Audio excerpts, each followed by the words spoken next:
Good morning, students. How are you? I hope all are fine. Students, let's start our class. Our chapter name is Human Resources. Chapter number is 19. हमने इस chapter में अपना read किया था कि human resources क्या होते हैं और इंडिया के अंदर जो 25 to 35 एज कैटेगरी के हैं वो पॉपुलेशन सबसे ज़्यादा है वर्ल्ड में, ठीक है। और जो इसके अंदर most of the other nation, जो दूसरे जो नेशंस हैं उनमें एज्ड पीपल की, लोगों की जनसंख्या ज़्यादा है।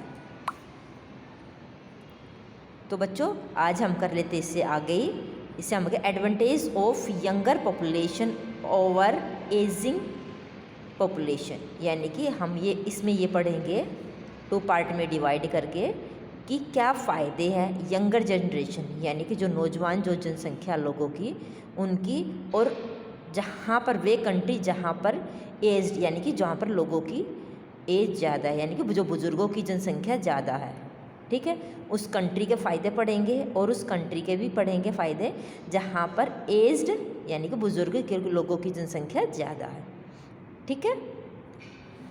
तो देखो कंट्रीज़ विद यंगर पॉपुलेशन, उस कंट्री में क्या कर सकते हैं जहाँ पर यंगर पॉपुलेशन हो, यानी कि जहाँ पर 25 से लेकर 35 तक की लोगों की आयु के लोग रहते हैं, ठीक है।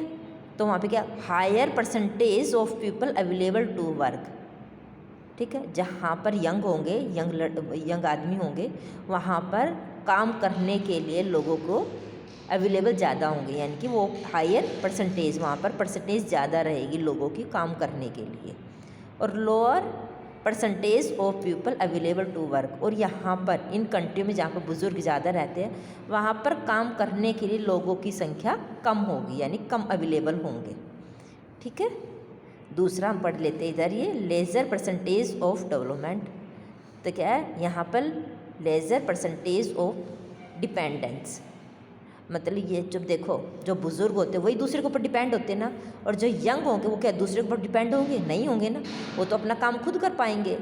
तो वहाँ पर लेज़र परसेंटेज ऑफ डिपेंडेंस, यानी कि दूसरों के ऊपर डिपेंड होने वाले लोगों की भी संख्या कम होगी। और जहाँ पर बुज़ुर्ग रहते हैं वहाँ पर हायर परसेंटेज ऑफ डिपेंडेंट्स, और बुज़ुर्ग किसके ऊपर डिपेंड होते हैं, यानी एजिंग जो पॉपुलेशन है वो किसके ऊपर है, वो दूसरों के ऊपर डिपेंड रहेगी ना। अब यहाँ पर देखिए younger population occupied to work with new skills. आपको पता होगा कि जो बुज़ुर्ग होते हैं उनके काम करने का तरीका अलग होता है, और जो यंग होते हैं यानी कि जो दूसरे वाली जनरेशन होती है उनको काम करने का तरीका अलग होता है, वो ज़्यादा स्किल्ड होती है। तो younger population occupied equipped to work with new skill, तो वो न्यू स्किल के साथ सुसज्जित होती है, यानी कि ओवरऑल वो न्यू स्किल्ड होते हैं, वो जो यंगर पॉपुलेशन है वो स्किल्ड होती है, ठीक है। और old population may not have acquired latest skill through more experience. तो जो ओल्डर पॉपुलेशन है वो क्या है, मोर एक्सपीरियंस होते बट स्किल्ड नहीं होते, ठीक है। अब जो यंगर है वो फिज़िकली हेल्दियर होंगे, यानी 25 से 35 तक की जो एज वाले हैं वो ज़्यादा हेल्दियर होंगे, और ये जो बुज़ुर्ग है यानी एज वाली कंट्री है वो क्या होगा, फिज़िकली वीकर होंगे, वो फिज़िकली वीकर यानी कि कमज़ोर होंगे। तो दोनों डिफरेंस हुआ ना, जो यंग है वो तो फटाफट काम कर लेते, ना किसी के ऊपर डिपेंड रहते, और काम भी जल्दी करेंगे, और वो स्किल्ड वो चीज़ सीखते भी ज़्यादा जल्दी है, ठीक है बच्चों। अब है problem faced by India in the development of human resources. Human resources है तो इंडिया में क्या क्या प्रॉब्लम्स फेस करनी पड़ती है, किसमें, ह्यूमन रिसोर्सेज के डेवलपमेंट के लिए। इलिटरेसी, तो इसमें क्या, जो अनपढ़ता, ठीक है, जो अनपढ़ता होती है बच्चों, इलिटरेसी यानी कि अनपढ़ता, ध्यान से देखना, एक तो इलिटरेसी, सेकंड है लैक ऑफ हायर एजुकेशन, यानी कि जिनको हायर एजुकेशन यानी कि जो ऊपर तक जो पूरी पढ़ाई है वो नहीं करते। हायर एजुकेशन यानी कि जो 8वीं 10वीं करके नहीं 7वीं 8वीं के बाद अपने आगे की पढ़ाई नहीं करते, वो कम करते, बीच में ही पढ़ाई छोड़ देते हैं। इनसफिशेंट वोकेशनल ट्रेनिंग, और कोई भी वर्क करते हैं उसके लिए ट्रेंड होना ज़रूरी है, यानी वोकेशनल ट्रेनिंग। अब आपको पता होगा जो बच्चे ITI करते हैं, कोई भी है ITI वगैरह करते हैं, तो वो उनको अच्छे से ट्रेंड हो जाते हैं ना, तो वो काम अपने आप वो स्किल्ड हो जाते हैं और अच्छे से अपना काम अच्छे से कर पाते हैं। फोर्थ हमारा ओवर पॉपुलेशन, यानी कि पॉपुलेशन जनसंख्या, ओवर अधिक जनसंख्या। जहाँ पे 2 बच्चे होंगे उनका खाना पीना अच्छा होगा, लेकिन जहाँ पर 5 बच्चे होंगे वहाँ पर उनका खाना पीना पढ़ाई रहना सहना अच्छा नहीं होगा ना। ऐसे ही बच्चों जो ओवर पॉपुलेशन यानी कि बहुत अधिक जनसंख्या, बढ़ती जनसंख्या, ओवर पॉपुलेशन, वो भी हमारी जो ह्यूमन रिसोर्स है इसके विकास में बाधक है, यानी प्रॉब्लम है। ये प्रॉब्लम हमें फेस करनी पड़ती है। 5वां हमारा migration of people from village to cities. माइग्रेशन होता है बच्चों, एक जगह से दूसरे स्थान पर जाते हैं, चाहे काम के लिए, रोजगार के लिए। जैसे गांव से शहर में आते हैं उसको बोलते हैं माइग्रेट होकर आना। ठीक है, migrate of people from village to cities, मतलब गांव से आ जाते काम की तलाश में।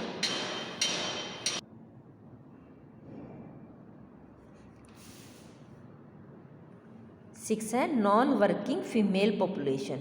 नॉन वर्किंग यानी कि काम न करने वाली फीमेल यानी स्त्रियों की पॉपुलेशन, जनसंख्या।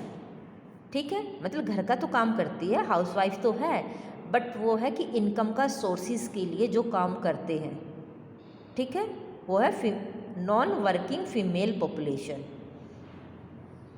7वां हमारा lack of sufficient health care in rural area, यानी कि जो ग्रामीण एरिया, रूरल एरिया है, वहाँ पर जो हेल्थ केयर, जो लोगों को जो स्वास्थ्य का जो ध्यान रखना चाहिए, अपना ध्यान रखना चाहिए, वो उनकी कमी है। ठीक है, यानी कि हॉस्पिटल्स की कमी है, जो छोटे लोग जो जहाँ पे दवाइयाँ मिलनी चाहिए वो नज़दीक नहीं है। एक मान लो कोई बीमार है तो गांव में हॉस्पिटल्स नहीं होते, बड़े उनके लिए कहाँ जाना पड़ता है, बड़े शहरों में जाना पड़ता है। तो लैक ऑफ, उसकी कमी, lack of sufficient health care in rural area, गाँव में, रूरल एरिया में, ग्रामीण एरिया में जहाँ पर ये सफिशेंट हेल्थ केयर नहीं है।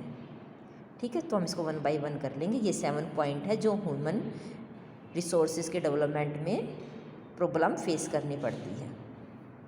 ठीक है, the census of India 2011 show that the literacy rate in India is 74.04%, यानी कि जो सेंसस ऑफ इंडिया की जो 2011 में जो जनगणना हुई थी उसके अकॉर्डिंग जो भारत में कितने पढ़े लिखे लोग हैं, कितने परसेंट है, 74.04। ठीक है, यानी कि इतने परसेंट लोग पढ़े लिखे हैं।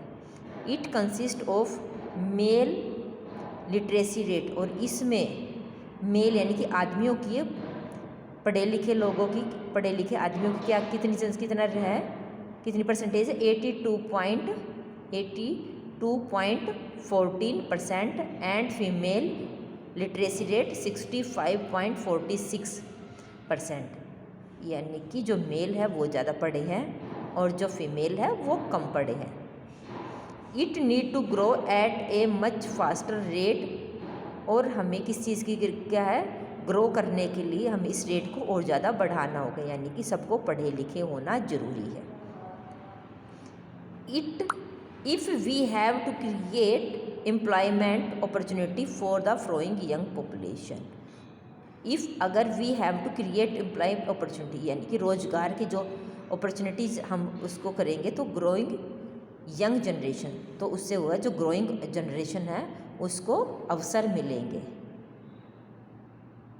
ठीक है बच्चों, इतना, बाकी हम कल करेंगे। आज के लिए इतने, अपना ध्यान रखिए। Thank you and have a nice day.